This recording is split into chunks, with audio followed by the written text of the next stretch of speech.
This testimonial is brought to you by #Score Marketing Division Sufi Guidance Channel. वो सच्चा ज़ारा की post देखी थी तो मैंने फिर उनसे रीच आउट किया और फिर उन्होंने देने भाई की तरफ मुझे रीडायरेक्ट किया ना, तो बस मैंने नियत बांध ली थी कि इधर मैं कंट्रीब्यूट करूंगा।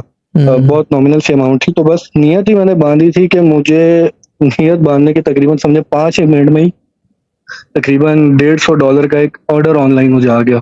क्या बात और वो है यार। मतलब नॉर्मली इस तरह होता है कि यूजुअली ये होता है कि मतलब आपको बिड करना पड़ता है और फिर आपको थोड़ा सा अपने आप को सेल करना पड़ता है, बट वो तो इस तरह था कि वो बायर एक्चुअली पीछे पड़ गया कि सर ये करें, मैंने इतना पैसा उसको दिया था, आप मुझसे डबल ले लें।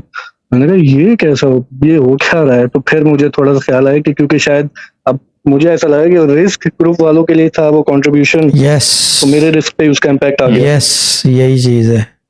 अभी आपने देखा नहीं कि आटा नहीं था उनके घर? अभी आपने सुना नहीं थोड़ी देर पहले जो टेस्टिमोनी नहीं थी, आटा नहीं था उनके घर। ये रिस्क ग्रुप की मेंबर है। तो बेसिकली ये बात थी। तो मैं यही कहना चाहूंगा कि पहले भी आपने शहजाद भाई ने कहा था कि आजकल के ज़माने में कोई पैसा फंसाना नहीं चाहता है, तो मैं सबको ये कहूंगा सबसे सेफ इन्वेस्टमेंट इस वक्त सूफी गाइड